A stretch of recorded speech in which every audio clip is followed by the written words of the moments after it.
Hello, everyone. The conversation continues about the situation in Bakhmut. Here's what's going on.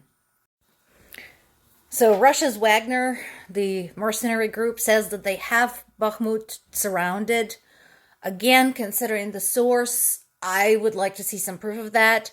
So far, Ukrainian military is holding ground.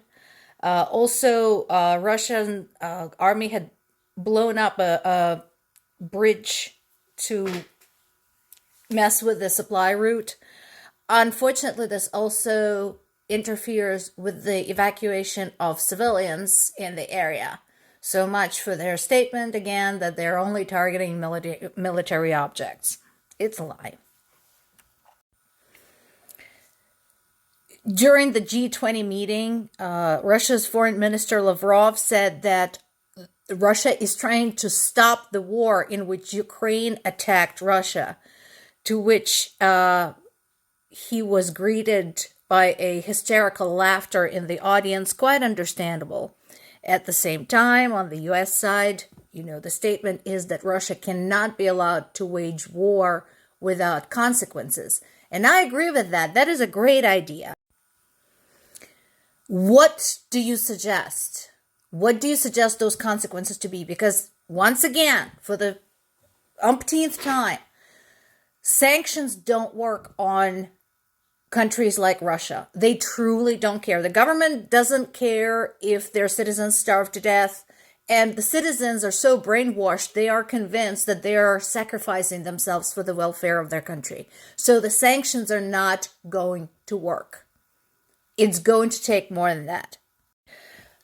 Those of you who have seen my video from yesterday, specifically the piece that talks about the shelling of my home city of Zaporizhzhya, have seen these comments. And no, I'm not going to block out the name of the poster. I'm not going to protect their identity, because by trolling on my video, they have exposed their identity already to the internet, so it's a free game.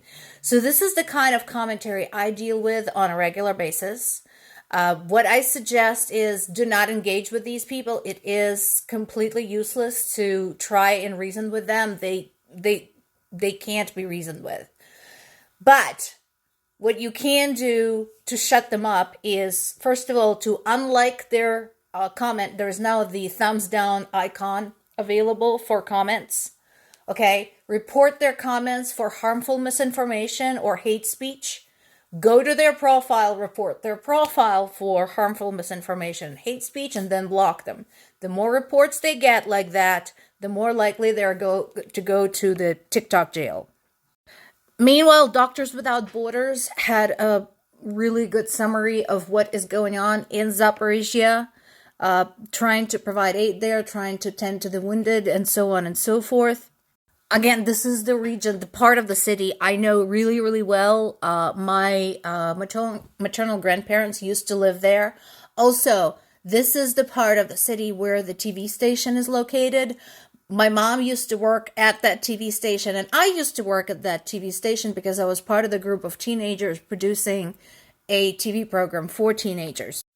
So, what is happening is that basically Russian people who get all of their news from their government-controlled TV are convinced that if they take out TV stations in Ukraine, they will somehow demoralize Ukrainians or interfere with the flow of information. That, of course, is not true. Ukrainians can think for themselves, and they get information from all kinds of sources. But this particular district has been hit 3 or 4 times at this point because of that, because they're home to the local TV station. So they keep firing at the TV station, and since they are using low precision weapons at this point, they keep missing, which results in the damage to the surrounding apartment buildings and, of course, civilian casualties. There are already conspiracy theories and lies floating around saying that Ukrainians did it themselves to blame Russia. That is not true. Ukrainians did not do this to themselves. This was an armed hit, another armed attack by Russian army against Ukrainian civilian targets. Thank you for watching.